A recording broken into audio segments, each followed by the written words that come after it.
Careers Night, the podcast where we ask our guests, what's your job and how did you get it? My guest today is a good friend of mine. I met him through my recent MBA at Melbourne Business School. He has a really interesting story that starts in India, brings him across to Australia for his university studies, where he ultimately landed a job in strategy consulting, and a really interesting story. I am sure a lot of people will get a lot out of this, as I know it's a career path that many aspire for. I look forward to circling back at the end of the conversation, sharing some of my reflections. But first, before we start the conversation, I'd like to start my recording by acknowledging that it's being held on the lands of the Bunurong people, and I wish to acknowledge them as the traditional custodians. I would also like to pay my respect to their elders, past and present, and Aboriginal elders of the communities who may be here today. And now I'd love to share with you the conversation I had with Abby. So, Abby, if you could please start by introducing yourself and telling us exactly what it is that you do. Yeah, so my name's Abhishek. I'm a director in the business transformation team at IFM. IFM Investors is infrastructure fund manager primarily, and if you're a member of a not-for-profit super fund, most likely IFM is investing on your behalf in infrastructure assets in Australia and around the world.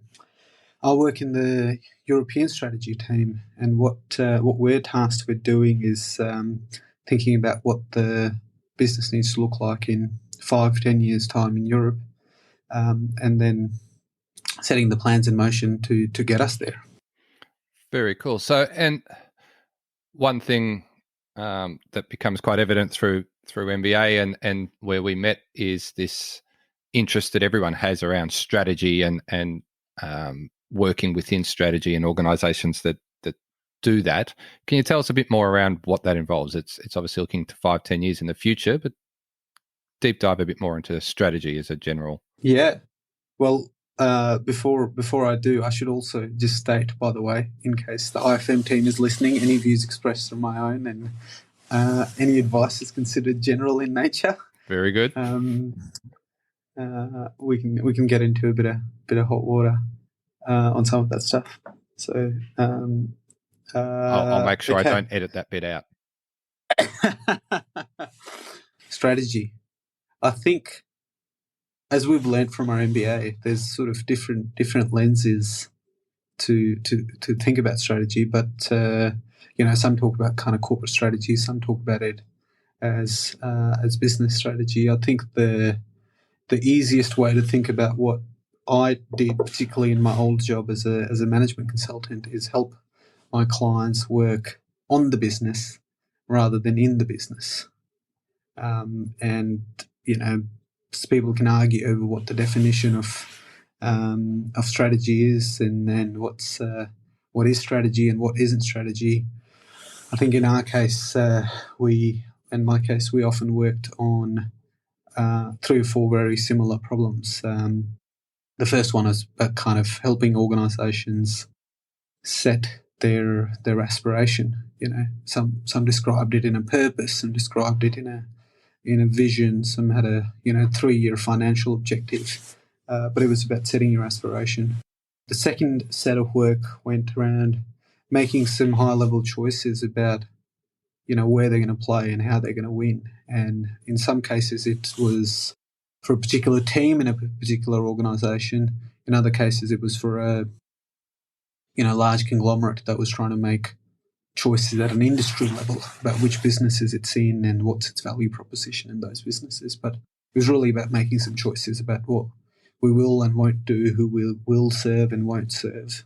And then the final bit, perhaps the hardest bit, is how do we create the organisation to deliver on the A and B, on the aspiration and our choices about where we'll play and how we'll win. And that involved work on culture or work on capabilities or kind of doing org design. So strategy can span all 3 of those things or any one of those things, and sometimes it's at a very micro team level, sometimes at a very macro organisation. I've even done work on sort of industry level strategy. But I think in simple terms, it's those three things: aspiration, those the choices, and the kind of organisation to deliver on those.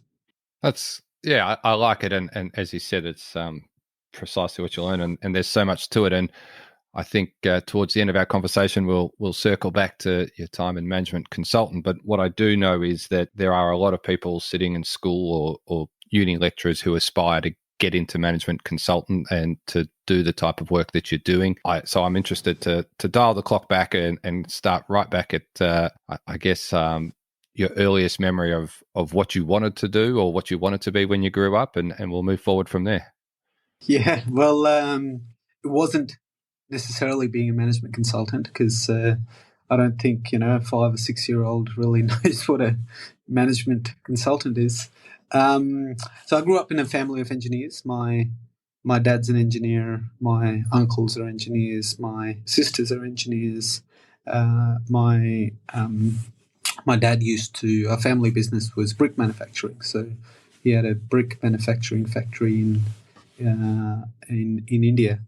And so I grew up there, watching him kind of do really everything from managing the team to designing the factory to kind of negotiating with suppliers to negotiating with customers. And I think for a long time, all I knew was that engineering. People did engineering, right? But my dad was also a consultant, and I think my first memories of kind of what a consultant was he used to go to Germany and Switzerland because he did some work with some of the kind of development organisations in Europe, and he'd come back with chocolates. So as an 8-year-old, I loved that Dad got to go on these trips as a consultant, because he'd come back with Toblerones, which in the late 90s in India were a rare thing. So I think as an 8-year-old, I thought, maybe this consulting thing's not too bad. Dad gets to travel all around the world and get me chocolate. Win-win. But by the time I got to uni, actually, I spoke to my parents a little bit about it. I think what we sort of all landed on was, because I didn't know what I wanted to do, by the way. I think when you're kind of 17 and your parents are like, the world's your oyster, you can do whatever you want. So what do you want? And I didn't know what I wanted to do, but I think we quickly landed on sort of picking engineering as a sort of base, partly because of the problem solving skills that it gives you. As an engineer of any kind, you're solving problems. So tried a bunch of different things, and then I got I should say my parents were sort of kind of generous enough to commit to sending me overseas. So I applied at a bunch of different unis in Australia, the UK, so on, and I got an offer from Monash. And the things that tipped me sort of over the edge were, none of them were terribly strategic. One was I got a scholarship, so I was like, oh, you know what? The scholarship was also a cash scholarship, so it went to me rather than offsetting the fees. And I was like, you know what? That's a bit of party money. And the other one was I got. They told me that I'd been selected to do this leadership program, and I was like, oh, that sounds cool. I'll give it a go. So I ended up choosing Monash and did engineering. And I think I had my kind of heart set on being an engineer for a while until I kind of stumbled back into consulting. The way you said that then, you made it sound like it was very much a family decision that you would go into engineering as opposed to left wholly and solely up to what you wanted to do. Well, I think, like any kind of Indian family, while your choices are ultimately your own, your parents do play a significant shaping role. My parents probably never pressured me into anything, and to a certain extent, I was sort of privileged enough that I had a safety net in my parents supporting me. I think so they never pressured me into anything, but it was part of, I guess, my thinking and my process involved talking to them about it, talking to my sisters about it, and just really kind of being a sponge of information from different people before I could make up my mind. And I don't know if at any point it felt like the decision was obvious, but when you kind of have 60 to 70% of the information, then you kind of just have to go with your gut a bit. So that's what I did. So in 2012, packed my stuff and moved to Australia and started at Monash. And did you have to stipulate the type of engineering you were studying, or was it just a general? No, I was lucky. So I again, sort of taking the path of least resistance. At the end of first year, I quickly realised that electrical engineering and chemical engineering were quite hard, and civil engineering seemed a bit boring because you're really trying to stop stuff from moving. And if it's moving, something's gone wrong. So I picked mechanical. It seemed generally interesting enough and not super difficult. So I figured, might as well. And my dad was also a mechanical engineer, so maybe subtly my subconscious was steering me down that path. But I think in reality is probably because it wasn't particularly hard to do it. How did you find that change from growing up and your sort of high school education through India, and then all of a sudden landing in Melbourne as a 18-year-old boy? Well, it's interesting you ask about that, because I've been kind of thinking about that change, well, quite a lot because of my current move. So now's it's probably the third time that I've kind of packed bags and moved somewhere. But the first time that I did it, I think I didn't realise the extent of the change at first, because you're sort of caught up in the newness of it all. Yes.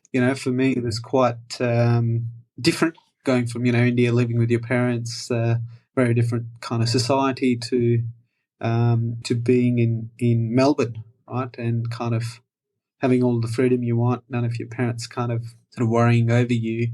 And the first few months, you had a bit of fun. And then exams rolled around and you got a slight shock to your system when, all of a sudden not showing up to lectures really started to make a difference. So I think in some ways I kind of righted the ship automatically after a while. And part of that was it gave me a fresh start. It gave me an opportunity to kind of recreate who I was in some ways. So I was fortunate enough that I picked up good habits, and I made some really good friends. We had really aligned interests, so we had fun together. We also kind of motivated each other to push ourselves at uni, and not that it's everything, but my parents were making a significant investment, so it sort of put the responsibility on me to do something with it. So kind of encouraged me to make the most of my time at uni. And that sort of didn't really just play out in kind of studying hard and getting good grades. But the second move that I made was after a couple of years of being in Oz, I said, right, time for a change. And I packed my bags and moved to Canada for about 6 months in the coldest winter they'd ever had. Because I was like, what, let's give it a go. And I had another friend who was going. He'd lined all the kind of uni paperwork up, and I basically had to say, yeah, I'll just have what he's having, which made it quite easy. But was that part of an exchange through the uni? Yeah, that was part of a uni exchange. So perhaps there's a pattern there, which we picked the easiest option because the uni that I went to, you only had to pass your units. You didn't get any marks, so we said, "Oh, that's pretty good. We can have a bit of fun while we're doing that." And my friend, and we're still really good friends. So he'd done all the paperwork, so I just basically tagged along and spent 6 months in Canada, and that was again, a bit of a shock to the system too. Partly because it was sort of minus 40 there. I had 2 years of making friends, and all of a sudden I was again in a place with no friends. But at a uni where there was not as much pressure to sort of perform and kind of work hard, so that kind of in some ways instilled, or at least pushed me to instill kind of a sort of an intrinsic kind of motivation to sort of learn and make the most out of my time, but not study too hard that you're not enjoying the time there. So what you're saying is that the lack of focus on marks actually motivated you to do the learning as opposed to, I guess, playing the game and getting the scores? Yeah, I think I guess those two experiences in some ways, so just sort of kind of, I guess, activated this this intrinsic kind of motivation, and I choose to apply it to learning. I think the lack of focus, and I never really worried too much about marks, but I think just not having that pressure meant you could really engage with the content. Also, still kind of have well-rounded development because when I was in Canada, we still got to experience all the other stuff, right? Like we went skiing, we went traveling, we probably did everything that we could while still getting the most out of our learning. And in some ways, it sort of lifted the weight off my shoulders that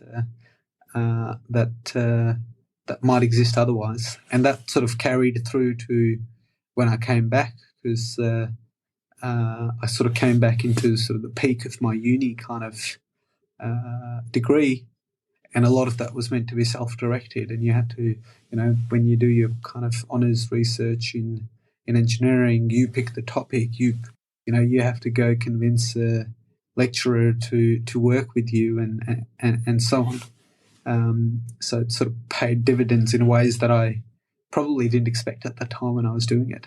And when you were in Canada, came back and picked your honours, did you have an inkling yet as to what you actually wanted to do professionally? I had a naive kind of ambition of being an engineer on a wind farm. So I wanted to be a renewable energy engineer. I wanted to work on a wind farm.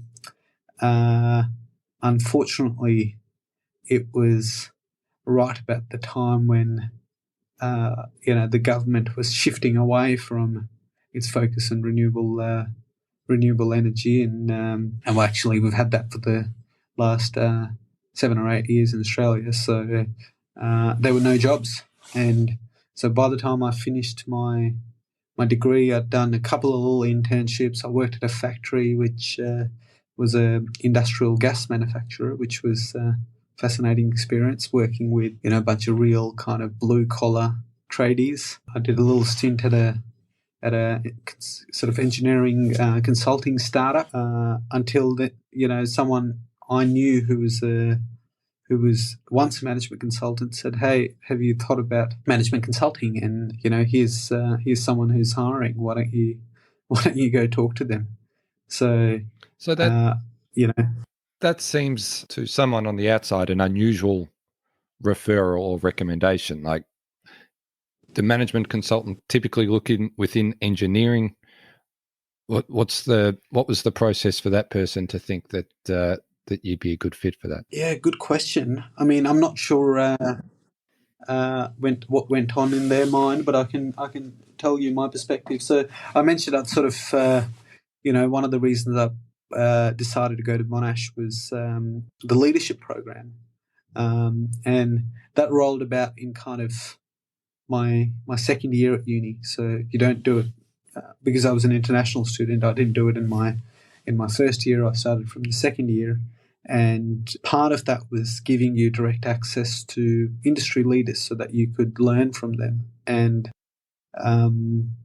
this person was someone that I met through that program, and we managed to stay connected despite me going to Canada and all of that and whatnot. So I would go to him from time to time for advice. And I think as a kind of ex-management consultant, I think one of the things that, and he also had an engineering degree, so maybe there's a bit of kind of similarity bias there.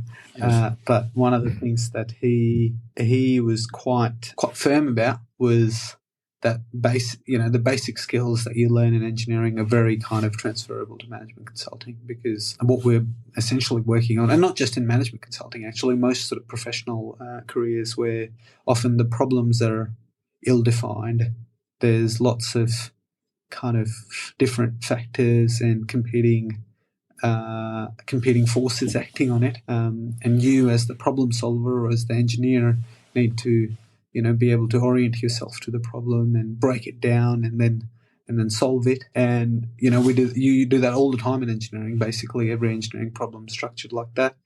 Now the thing was about how you could transfer it from an engineering context to management consulting, and generally with a bit of training I think anyone can do that. You've worked in management consultant for a while and you've had people reporting into you. Is there a typical background that you would recruit into management consulting? I think not in terms of the kind of traditional forms of degrees and things like that. So what I've found has been a kind of real hallmark of success for people that I've come across or I've worked with or I've recruited or I've worked for.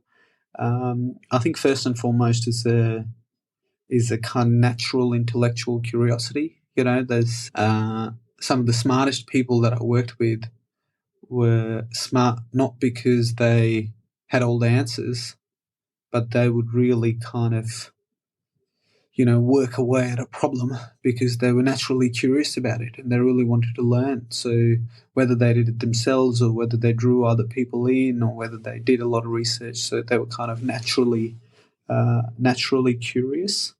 I think kind of structure and being organised helps because particularly when you're working with a client, if you're running around like a headless chicken, you're not going to instill a lot of confidence in a client that's come to you to help solve a problem. So, being structured and organised helps. And then I think finally, kind of going back to the first one in terms of, natural curiosity on one side, the other side is, people that can really effectively sort of balance that with being pragmatic and kind of coming up with ideas that people can engage with and work with and implement. Because you could have the smartest and the best idea, but if no one wants to engage with you on that and no one's going to listen to you about it, then it doesn't matter. And that last one takes a bit of time. So usually when people start out,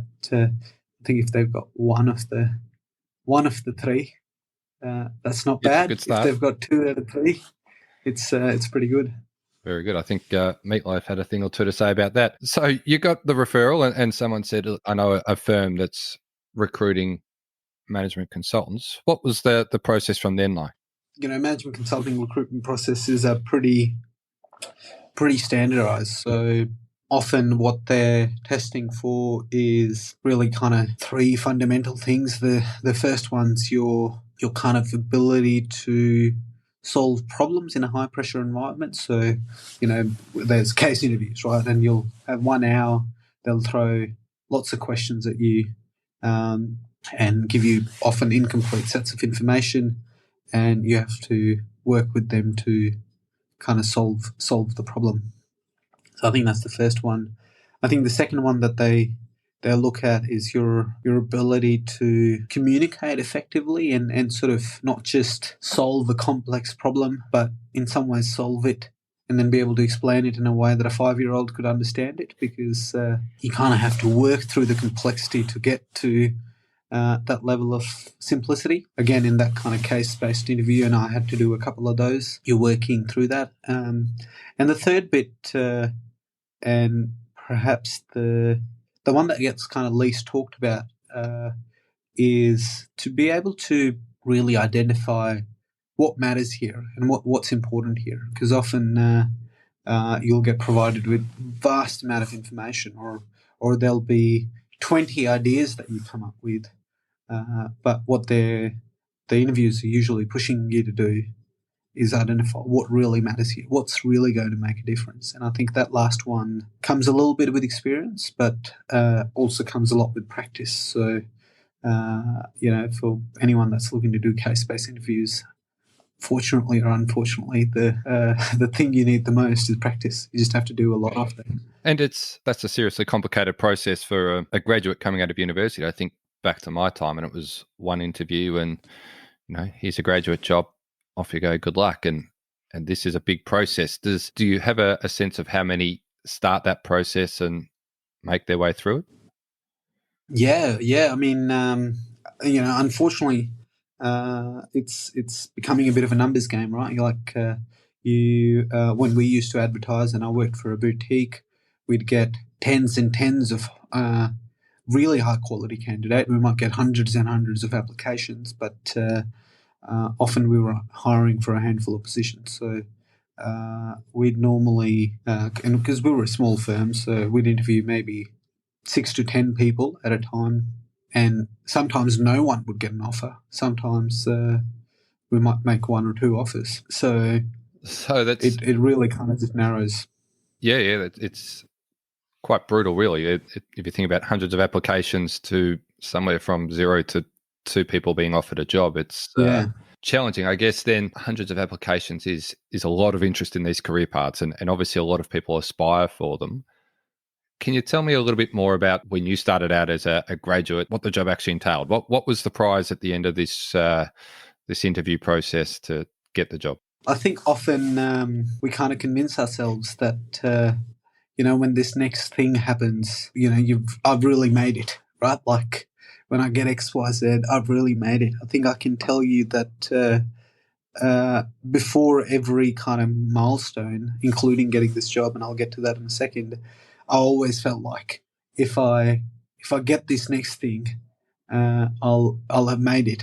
But I think as we all know, kind of to some level, once you've got it, you kind of start looking for the next thing. So, or you've realised it wasn't as all that kind of hyped up as it was meant to be. So I started at a really interesting time at the firm. We'd had a few people leave. In some ways, it was a bit jarring for me because there was not many people my age, and the firm, not many people in the same level as me. So I felt a bit at sea. But also, and I think what it did, and something that's really, I think, helped in part contribute to my success so far, was it created a lot of space for me to just take opportunities when they came. And my experience ended up being very non-traditional because I kind of just got to go after the opportunities, whether it was working on a complex project or playing a different role in a project, because particularly at the start there was a lot of space. I could go for it. I mean, I did trade off other things, right? So if you're working for a large firm, there's probably a lot more structure that you don't have to create for yourself. There's probably 5 or 10 people at least that are in your cohort, so you get a group of friends from day one. But I think looking back, I wouldn't trade it for anything because it kind of gave me, 5 years worth of experience in 2. I presume, though, as well, that there's the element that some people in that environment wouldn't have taken that 5 years experience in 2 years. They would have sort of drowned a little bit, I guess. Yeah. Look, I think, the hours, and I don't think I had particularly bad hours, but the hours are more intensive in consulting compared to some other careers because you're really working with clients and you kind of have to stay one step ahead of clients. What you do day to day sometimes doesn't feel like you're, making a difference or one step ahead of the clients because particularly in the junior levels, you might be doing bits of analysis that doesn't ultimately get used, or you're spending a lot of your time orchestrating meetings and other things. But I think quickly you start to realize, how you can make the most of it. And, every meeting's an opportunity for you to further develop your skills, whether it comes to kind of engaging with a stakeholder. Every bit of analysis is another opportunity for you to think differently about a part of the problem. So I think a lot of it depends on the mindset that people have, and you need to be fairly resilient because when you work with tens and tens of people and dozens of clients, there'll be times when things go wrong, and often when you're in a intensive job like management consulting and things are going wrong, it's not a fun time. So you kind of have to sort of build that resilience and kind of push through it, because the reward, I think, can be quite meaningful. Being mindful of confidentiality of your clients and what have you. What's an example of the type of work? What's a big win that you had that is rewarding? Yeah, well, I think often, in the simplest way, when you knew a client did something with your work, yeah, that in itself was quite rewarding. But I was quite fortunate where I was involved in a lot of kind of transformational work for one of the clients, where we supported them over a 4 or 5 year journey that ultimately led to a successful merger for them. So we took them from, relatively, I guess, immature organisation in terms of their kind of strategic frameworks, and worked with them over a period of years to build the capability for them to kind of execute a merger in, kind of sort of unparalleled time. And that was quite rewarding to kind of stay connected to them over that journey. And I'm actually still very good friends with one of the senior executives there. Another client, we helped them tackle a really complex problem around how they could access private equity investment opportunities, because they were a big institutional investor. And that was intellectually quite a challenging problem, because it was a wide scope. It was global. It was a tough topic. Private equity, and obviously it was a tight time frame, and they wanted to get it done on a reasonable budget. So, kind of delivering that really well was great. And there's kind of lots and lots of those examples. But my work basically spanned 3 things. The first one was on kind of strategy and planning, so helping clients develop these strategies and write their plans. We did a lot of work for them, and a lot of our clients had annual corporate strategy processes that we were quite involved in. The second work was around kind of growth, and that was about helping clients with developing a growth strategy, or thinking about how they can identify and execute on a merger opportunity, or just get more out of their organic growth, which was quite interesting.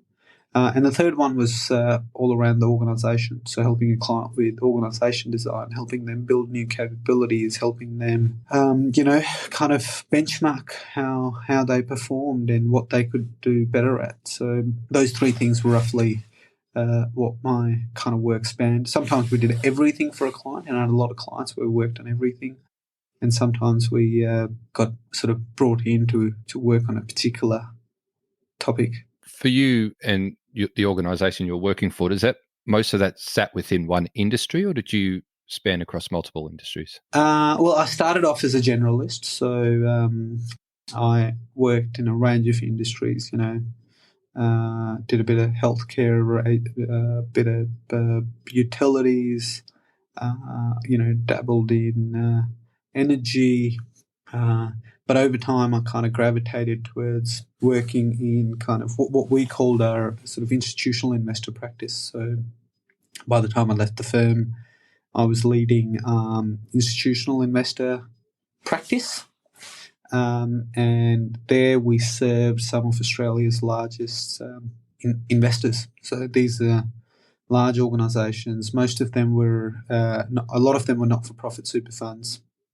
And they were investing on behalf of kind of everyday working Australians, but allowing them, through these vehicles, kind of invest like the richest people in the world, because they could tap into, these opportunities that would otherwise not be available to someone who's, investing $10, $20, $50,000. Now they can invest collectively as a $100 billion organisation or a $200 billion organisation. So I guess I'm curious, because you've sort of to this point taken the career path that a lot of people aspire to. From what I've learnt about management consulting, it's all about how that career progresses within the organisation and the different titles and levels that come within that. And it sounds to me like you've by this stage established yourself pretty well within your organisation and within your industry. You're certainly progressing through the hierarchy of the organisation, doing the job that a lot of people dream to do. And then, from what I understand, it was at this point you decided to have the third big move in your life and shift again. Can you tell us a little bit about what motivated or inspired that? I feel like, there's a bit of a pattern here, which is kind of, when you see an opening or you see an opportunity, you kind of go for it and try to make something out of it. So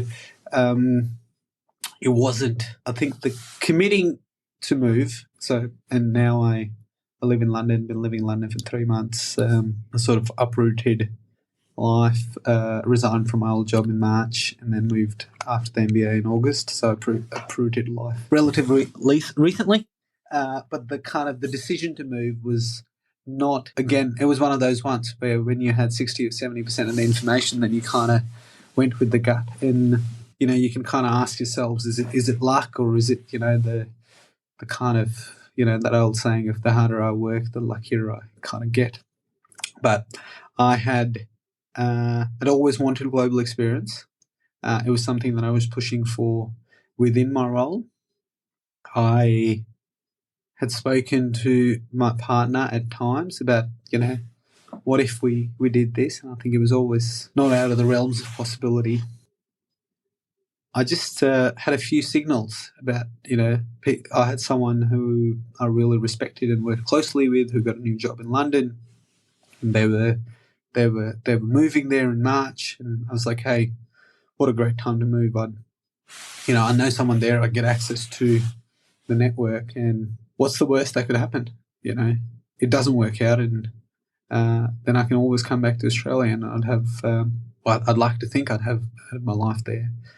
So I sort of had to kind of take a leap of faith. So I kind of quit my job, told my boss that I wanted to do something in London, not sure what, and then I'll sort of set the clock going on trying to have to figure it out between what was it, sort of end of the year 2022 to August, when we'd sort of notionally said is that we'd pack life up post MBA and move. So I think it was just to scratch an itch, I think, and make a change. And I didn't probably realise at that time how big of a change it was. We'd laid down quite a lot of roots in Australia, and to sort of rip that out after 10 years was definitely a much bigger task than we'd imagined. But we've been here 3 months, and I think it's been worth it. I'm working for an organisation in a role that's giving me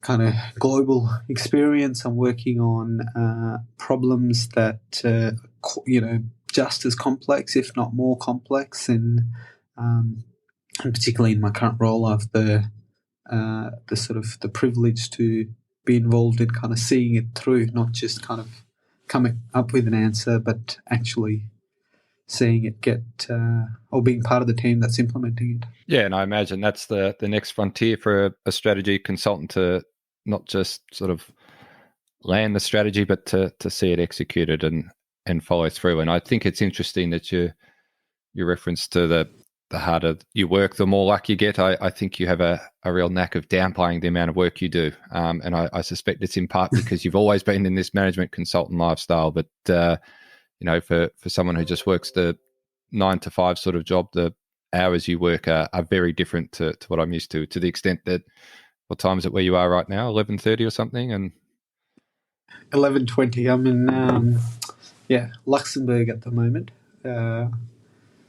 Here for 48 hours for a work trip before I head back to London. Absolutely, and we've scheduled this at this time of night because it sort of works time zone, and it also works around your work schedule, which is to me unreal. So there's absolutely no doubt that I think a lot of your luck is on the back of a lot of hard work. Thank you. So one thing I am keen to do, and then I close out each of our interviews with just 3 standard questions. So and I'll start with, if you had your time over again, is there anything you would change or do differently? Look, out of all the questions we've covered today, that was one that I probably think about the most. And my answer hopefully isn't a non-answer, but I think one of the things that I've come to realise, particularly during the course of the MBA, and now kind of moving after that, and you and people like me and management consultants are the typical type insecure overachievers.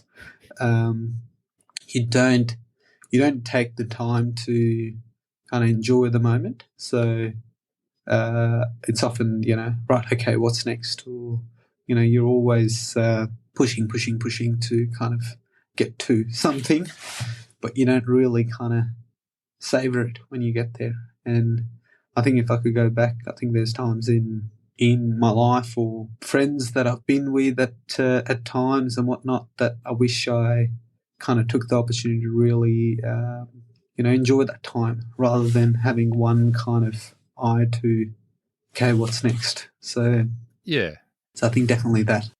Sometimes you just have to take the foot off the pedal and soak it in a bit.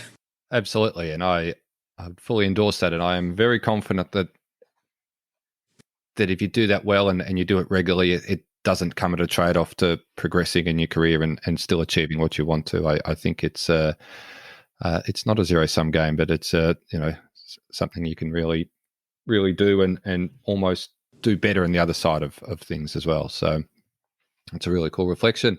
Something I know that will be very interesting to anyone listening, but what advice would you share with them for people that want to start on this career journey?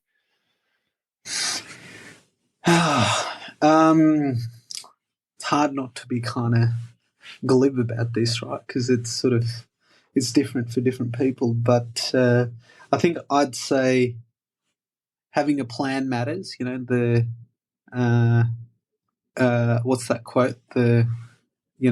Plans are useless, but planning is indispensable. So I think kind of committing yourself to thinking about what you want to do or where you want to be or kind of, what you want to be known for is helpful. But I think it's also important to just remember that, the plans will go out of the window after step one. So you might not get where you want to get to exactly with the routes that you planned out, and that's totally okay. And, sometimes you'll get to places slower than you expected, but, that doesn't mean you shouldn't plan, but it also doesn't mean that you should kind of freak out when things don't go to plan. And that's coming from someone that likes to, really plan a lot. You kind of have to go with the flow a little bit at times. Yeah, and it seems like your chosen career path is something that requires you to be more deliberate than others, perhaps, and that's where that importance of planning comes in. But as we know, things never go exactly as you'd hoped or planned, and just having that flexibility. And I think when you met me at the start of the MBA, March 21, I think had you asked me what I'd be doing in a year or 18 months' time, I could guarantee you I wouldn't have said this. So you just, in some ways, kind of have to just make the best decision with the information that's in front of you at that time and kind of go with it a little bit. Try to be deliberate where you can. But like even with all the kind of deliberate action, I don't think this is what I was thinking of 12, 18 months ago. And it's a really nice lead into the very last question, but and it seems a silly question for someone who just uprooted and moved countries 3 months ago, but what's next for you? What are you working on? What's coming? Well, I think the next 18 months or something, whatever time, we're in London for 2 years. I think we want to kind of soak it in a bit. So we've been travelling every fortnight. That pace might get unsustainable soon. We want to soak it in a little bit. We also, I also, see this role that I'm in at the moment as kind of exposing me to a range of different parts of the organisation. And, I'm hoping, as I was hoping 12 months ago and 24 months ago and 36 months ago, that the next little while will give me a bit of clarity about where I want to go next. So I'm sure it won't be exactly where I say I think it'll be today, but that's okay because I'm kind of excited to just be able to soak in living in Europe for a while.